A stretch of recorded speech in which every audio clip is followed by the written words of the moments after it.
नमस्कार साथियों। मैं आप सबका आपके अपने YouTube channel HSSC CET update पे स्वागत करता हूं। साथियों, मैं आपको जो अपडेट लेने आए हैं, मैं उसकी अपडेट दूंगा कि कल सीएम साहब को इवनिंग में जो बच्चे मिले थे, वहां से उनको क्या आश्वासन मिला। पर अपनी बात स्टार्ट करने से पहले मैं सरकार का धन्यवाद करना चाहूंगा कि सरकार ने इस वर्ष में ऑलमोस्ट 60,000 युवाओं को रोजगार दिया, जिससे लगभग 60,000 परिवारों में खुशियों की लहर है और उनकी दीपावली बहुत ही उत्साह के साथ मनी। इस 60,000 में शामिल है 23,000 प्लस ग्रुप सी की, जो कि सीईटी माध्यम से भर्तियां पूर्ण हुई हैं, प्लस 7400 अप्रोक्स टीजीटी की भर्ती पूरी हुई है। एंड मोस्ट प्रोबेबली जो कि हम ग्रुप डी अभ्यर्थियों से रिलेटेड है, ग्रुप डी की भर्ती 16,354 ग्रुप डी की भर्ती पूरी हुई है। उस सब के लिए सरकार को बहुत बहुत धन्यवाद। अब जो हमारा आज का जो मुद्दा है और जो मीडिया में और सब जगह जो मुद्दा चल रहा है, वो है ग्रुप डी वेटिंग के रिगार्डिंग, जिसकी संख्या ऑलमोस्ट 10 to 12,000 है।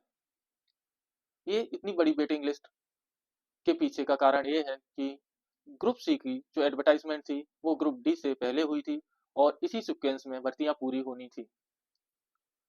बट किसी कारणवश भर्ती पे केस हुए, भर्ती रोको गैंग ने केस के ऊपर केस किया, जिस कारण अंततः ग्रुप डी की भर्ती ग्रुप सी से पहले हो गई, जिसका परिणाम यह हुआ कि ग्रुप सी के अभ्यर्थी ग्रुप डी में ज्वाइन कर गए, जिसकी वजह से कट ऑफ हाई गई और जो एक्चुअल में ग्रुप डी में ज्वाइन करना चाहता था वो 1 2 3 मार्क्स से ग्रुप डी में ज्वाइन नहीं कर पाया, कट ऑफ से कम रह गया। फिर सरकार के अथक प्रयास से ग्रुप सी की भर्ती कोर्ट से बाहर आई और फाइनली ग्रुप सी की ज्वाइनिंग हुई, जिससे जो ग्रुप सी के युवा थे, जो ग्रुप डी में ज्वाइन किए हुए थे, वो ग्रुप सी में चले गए। इस कारण 10 से 12,000 अप्रोक्स ग्रुप डी की भर्ती वैकेंट हो गई। अब जो ग्रुप डी के युवा जिनको कुछ महीने पहले लग जाना चाहिए था, वो अब मांग करते हैं सरकार से कि सरकार, आपने इतना अच्छा काम किया है, आपने इतने सारे रोजगार दिए हैं, ग्रुप सी का सबकी आपने दीपावली अच्छे से मनाई है। अब जो एक्चुअल ग्रुप डी के जो बच्चे हैं, वो ग्रुप डी में ग्रुप डी से बाहर बैठे हुए हैं, उनकी दीपावली तो नहीं बन पाई। आपसे सिर्फ यही आग्रह है कि आप इनकी बेटिंग न्यू ईयर से पहले निकाल के इनको खुशी से न्यू ईयर मनाने का एक मौका दें, जिससे 10 से 12,000 परिवारों में न्यू ईयर पे या खुशी का माहौल हो। यही आपसे एक प्रार्थना है। अब मैं आपको बताना चाहूंगा, इस ग्रुप डी की वैकेंट लिस्ट को निकलवाने के लिए युवाओं ने भी बहुत प्रयास किए हैं। चाहे वो अपने माननीय मुख्यमंत्री नायब सिंह सैनी साहब को ज्ञापन देना हो, तो उन्होंने सीएम हाउस में जाके ज्ञापन दिया है।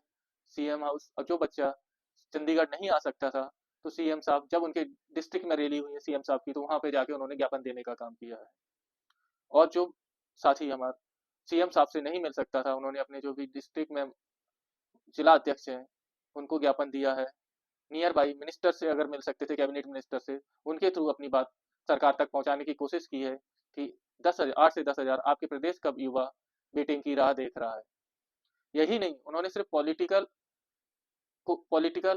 लीडर्स को अप्रोच नहीं किया है, बल्कि उन्होंने जो भी गवर्नमेंट ऑफिसर्स हैं उन सबको अप्रोच किया है, चाहे वो एचएसएससी चेयरमैन सर हो या अपने अन्य बड़े अधिकारी, प्रिंसिपल सेक्रेटरी साहब और भी अन्य अधिकारी, एचआईडी, सब जगह अपनी मांग से सबको अपनी मांग से अवगत कराया है।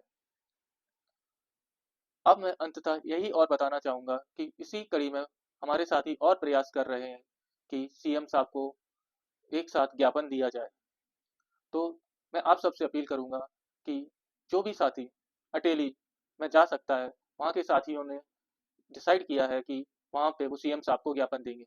तो इसमें शामिल है महेंद्रगढ़, रेवाड़ी, पलवल, फरीदाबाद, भिवानी।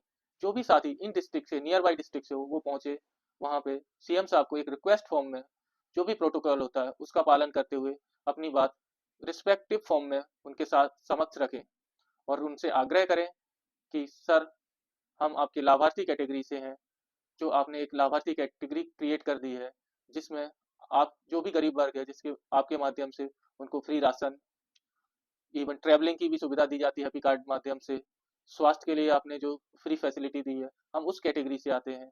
हम आपके बहुत बड़े सपोर्टर हैं, आपकी योजनाओं की बहुत प्रशंसक हैं, जिससे हमारे घर में सुख सुविधाएं आती हैं।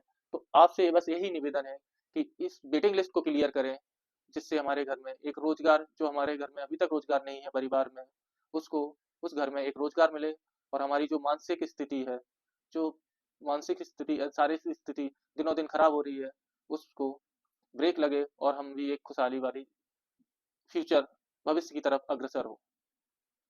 इसके अलावा मैं आप सबको बताना चाहूंगा कि हमारे कुछ साथी कल इवनिंग में 23 को सीएम साहब से मिले थे, और सीएम साहब से बहुत अच्छी तरीके से उनकी बात हुई है, और सीएम साहब ने आश्वासन दिया है कि आपका रिजल्ट बहुत जल्द आएगा, आप धीरज बना के रखें, आपको बहुत जल्द खुशी खबरी मिलेगी। तो साथियों, मैं अपनी बात खत्म करने से पहले आपसे आग्रह करूंगा कि आप अपने प्रयास करते रहें। सरकार आप लोगों के लिए बहुत पॉजिटिव है, सरकार की पूरी सहानुभूति है, ये मामला आपके सरकार के संज्ञान में है। आप ऐसे बैठे ना रहें, कॉन्टिन्यूअस आप जिस भी माध्यम से अपनी आवाज सरकार तक पहुंचा सकते हैं, आवाज अवश्य पहुंचाएं।